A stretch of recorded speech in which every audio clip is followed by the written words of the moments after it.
We're taking a look at Livelock here. Something a little bit different from the other titles that we've taken a look at the Perfect World booth, meeting room thing that's above the show floor. We're looking at a sort of over-the-top, spacey, sci-fi, shoot everything that moves and save the universe style game. I think that's a fairly decent summation. Yeah, that's pretty much it. What would you say that really differentiates this game from others in the same sort of genre? I think what helps to differentiate us is we actually have a very rich backstory to the game. So it's set in a near future situation. Basically what happens about 150 years from now, there's a gamma ray burst that strikes the Earth. Just before it hits, humanity finds out. We have 10 years to make a plan. And what this does is gives us time to upload human minds onto mechanical machines.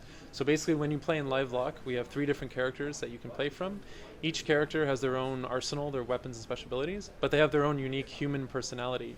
So it's an interesting contrast to play as this 8-meter tall mechanical killing machine, but you still have memories of your past, you still have emotions, there's still sort of like ethical questions that you sort of deal with as you play through the campaign.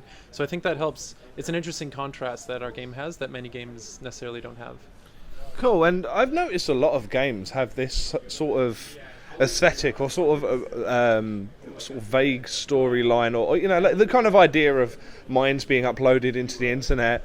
Like, has Ghost in the Shell brought out something new that I haven't seen? Like, I don't know. Is there some kind of like hive mind of ideas around this at the moment? Like, where did you get your inspirations from around this? I think we were heavily inspired by films like Blade Runner, like Matrix, that sort of thing, because it's all about what happens when you take the human mind out of the body, and like what are the ethical and like moral consequences of that, and like what does it mean when is an AI so sophisticated that it can be disguised as a human being, and like what are the differences between an infinitely complex AI?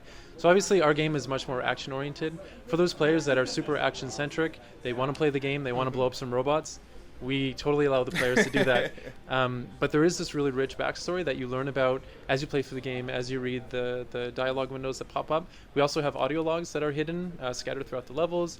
You listen to audio logs about human beings who lived before the Cataclysm. You learn more about this whole research project that was initiated called the Human Contingency Project. And their ultimate goal is to bring humanity back to Earth. So your goal as a human in a mechanical machine is to fight through, destroy the corrupted robots, restore order to the planet's surface, and only once that's done can humanity come back to the Earth. Okay, yeah. I mean, I've noticed again, like there's a bit of a trend towards doing that, like the sort of optional storyline that it's there, and there's bits and pieces that you can pick up as you go along, but it's all optional, and I think that's great. Like kind of giving that sort of freedom, free roaming, free reign, right? We want to allow like action players to just get action. We want to allow people who are more about exploration, more about learning the lore and the backstory. We have all these avenues. Another thing in our game, we have a data card system, which is accessed through the main menu, excuse me. And within the data card system, you can actually read more about each of the enemies that you kill. So when you kill an enemy for the first time, you'll get their data card.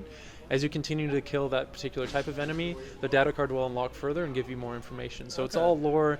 It's about the different working parts of that particular enemy, their origins, how they evolved to be how they are. It'll give you hints about their weaknesses and their strengths and that sort of stuff. So we have this whole system in place. If you want to learn more, it's all there at your fingertips. You just need to explore it.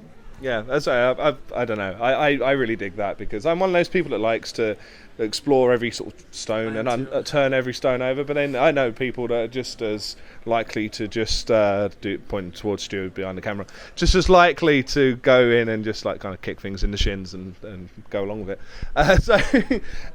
Anyway, we're currently playing it on I believe this is a PC build. Yes. Are we going elsewhere other than PC? I presume that's going to be Steam if we are on PC. Yeah, we're doing a simultaneous launch with Xbox One, PS4, and PC. Okay. So anyone who wants to play can play. We're making it accessible for everybody. Lovely. And when are we looking to make this available? And is it the same across all platforms as well? We haven't announced a launch date yet, but it will be this year. Go on. No. Okay.